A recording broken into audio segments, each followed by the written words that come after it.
Hello guys, welcome back to our channel Shriya reaction. আমি শান্তনু। তো এমন একটা ভিডিও আমার চোখে পড়লো যেটায় বলছে নির্বাচন হচ্ছে না বা নির্বাচন হবে না। এখানে আমি দেখতে পাচ্ছি মাই ভাই নামক একটা চ্যানেল থেকে ভিডিও আপলোড করা হয়েছে এবং ভিডিওটায় বেশ ভালো ভিউজ রয়েছে। সেখানে বলছে নির্বাচন হবে না, আবদুল্লাহ আল জাবের মঈনুদ্দিন রনি হাসপাতালে, হঠাৎ পুলিশ কেন খেপে গেল। এবং থাম্বনেলটাও বেশ ভয়ঙ্কর, যেখানে দেখতে পাচ্ছি আমি ঝামেলা হচ্ছে কোথাও। তো চলো দেখা যাক এই ভিডিওটার মাধ্যমে কি বলতে চাইছে। অ্যাকচুয়ালি কি সত্যিই নির্বাচন হবে না? কারণ নির্বাচন হচ্ছে গণতন্ত্রের উৎসব, মানুষের উৎসব। যে পার্টি জিতুক না কেন অবশেষে জয় হবে কিন্তু সাধারণ মানুষের।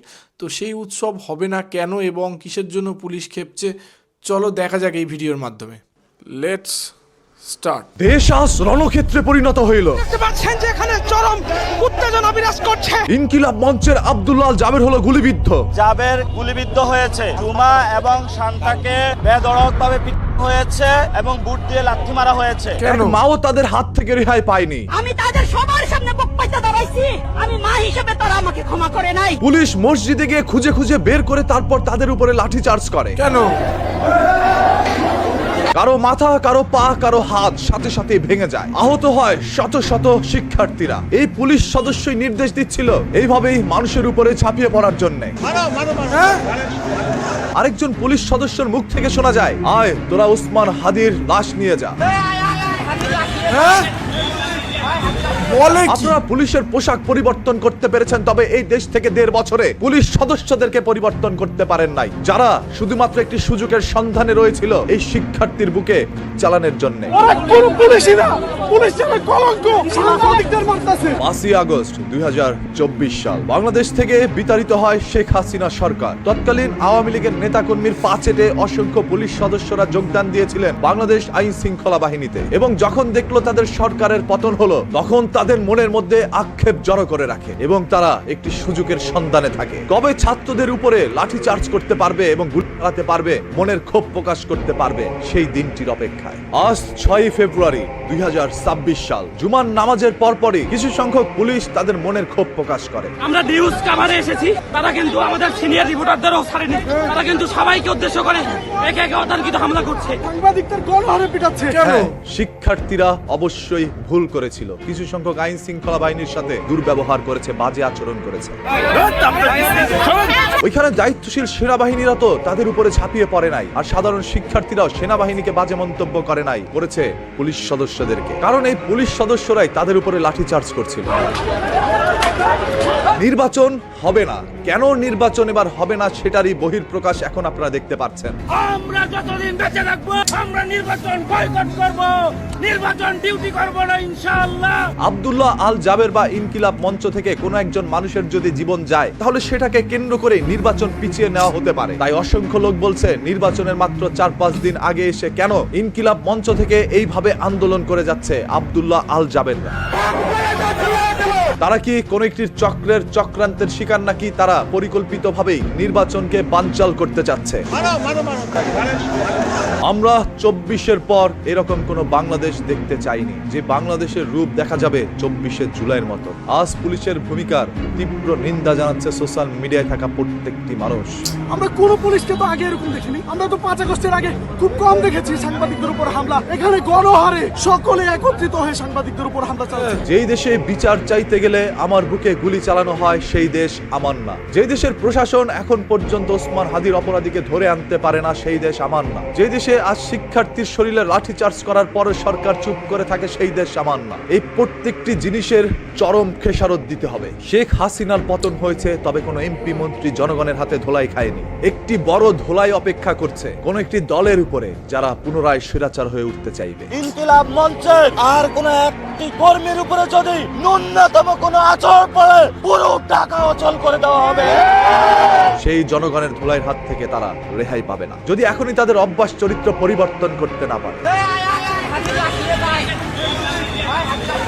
যতই মানুষের জীবন যাক, তারপরও আমার ভাই ওসমান হাদির বিচার যতদিন না হবে ততদিন পর্যন্ত এরা রাস্তায় থাকবে। একটি বন্দুকের সকল বুলেটও যদি বুকে চালানো হয়, তারপরে সেই বুলেট বুকে নিয়ে তারা কথা কইবে। এরাই এই দেশের নতুন প্রজন্ম, এরাই এই দেশের পরবর্তী ভবিষ্যৎ। নির্বাচন হবে, বিচার হবে না, এটা হবে না, তা হবে না, আমরা দিব না। আমরা ইন্টারনেটকে স্পষ্ট বার্তা দিতে চাই, এই জমিনে এই নির্বাচনের আগে আমাদের হাদিবার বিচার লাগবে, আগে বিচার হবে, আপাতত তারপরে নির্বাচন হবে। সত্যি এই অল ওভার ভিডিওর মধ্যে আমি জাস্ট একটা জিনিসে চমকে উঠেছি, সেটা হচ্ছে ওই যে পুলিশ কর্মীটা যেটা বলল, সত্যি কথা মানে একদম একদম মানে কি লেভেলের মানে ফালতু হলে তারপরে এই রকম কথা বলা যায়। সত্যি কথা ওনার যে লেভেলটা না, সেটা বোঝানোর জন্য আমি ভাষা হারিয়ে ফেলেছি। একদম অরিজিনাল কথা। উনি লাঠিচার্জ করছেন কেন তাও জানি না। উনি ওখানে হয়তো যত সম্ভব, আমি যেটা এই ভিডিও দেখে বুঝলাম যে ওখানে কোনো রকম শহীদ ওসমান হাদি ভাইয়ের জন্য বিচার চাওয়ার জন্য কোনো শান্তিপূর্ণ মিছিল করা হচ্ছিল, সেখানে হয়তো কথোপকথন বা তর্কাতর্কি হয়, সেটার পরিপ্রেক্ষিতে লাঠিচার্জ করা হয়। তবে লাঠিচার্জ কতটা মানে জাস্টিফাইড ছিল ওই মিছিলের ওপর সেটা আমি জানি না। তবে উনি যে মানে কমেন্টটা পাস করেছেন না, যে পুলিশ কর্তাটা, ওটা মানে উনি যেরকম ব্যক্তি, ওইটা বলার মতন আমার কাছে ভাষা নেই। তোমাদের কাছে কোনো ভাষা থাকলে কমেন্ট বক্সে লিখো, ওনাকে যে ভাষায় সম্বোধন করা যায়। কিছু পুলিশ কর্তা যেভাবে কমেন্ট পাস করছেন, তাতে তো মানুষ ক্ষেপে যাবে, মানে ক্ষেপতে সময় লাগবে না। যে ওসমান হাদি ভাইকে নিয়ে সারা বাংলাদেশ গর্ব করে, সত্যি কথা মানে তাকে নিয়ে এরকম কমেন্ট কেন পাস করেছেন? ওনার মেন্টালিটি সাধারণ মানুষের মেন্টালিটি নয়, ওনার বিকৃত মেন্টালিটি আছে এখানে। কারণ একজন অপরাধী যাই করুক না কেন, আর তার সবথেকে বড় কথা, অপরাধী কেন বলবো, তারা স্টুডেন্ট, তারা জাস্ট প্রোটেস্ট করছে কোনো কারণে, যে কোনো কারণ হয় সেখানে প্রোটেস্ট করছে কেন সেটা দেখতে হবে।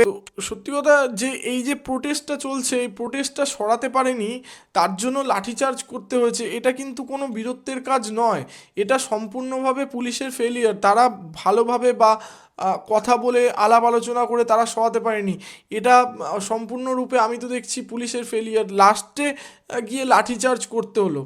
প্রশাসন কোথায় কি করছে সত্যি কথা আমি জানি না। আবারও একটা মানে কিছু স্টুডেন্টকে মার খেতে হলো, এবং আমি যেটা দেখছি হয়তো গুলিও চলেছে, আমি জানি না অ্যাকচুয়ালি, এখানে ক্লিয়ারলি এই ভিডিওতে বললো না। তোমরা যদি জেনে থাকো অবশ্যই কমেন্ট বক্সে জানিও। সত্যি আমার মনে হয় নির্বাচনটা না পেছানোই উচিত, কারণ নির্বাচন হলে, মতদান হলে সবার আগে কিন্তু সরকার, একটা স্থায়ী সরকার আসবে, যে সরকার বাধ্য থাকবে মানুষের কাছে জবাবদিহি করতে এবং মানুষের কাজ করতে।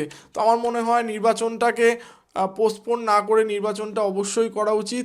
এবং এই নিয়ে তোমাদের কি মতামত আছে, এই নির্বাচন হওয়া উচিত কি পোস্টপোন করে দেওয়া উচিত, অবশ্যই আমার কমেন্ট বক্সে লিখে জানাতে ভুলবে না। আর আমার ভিডিওটা যদি ভালো লেগে থাকে তাহলে লাইক করে দেবে, শেয়ার করে দেবে এবং আমাদের চ্যানেলটি সাবস্ক্রাইব করে আমাদের পাশে থাকবে, যাতে এমন নতুন নতুন ভিডিও তোমাদের সাথে দেখতে পারি। তো দেখা হচ্ছে নেক্সট ভিডিওতে। Thank you.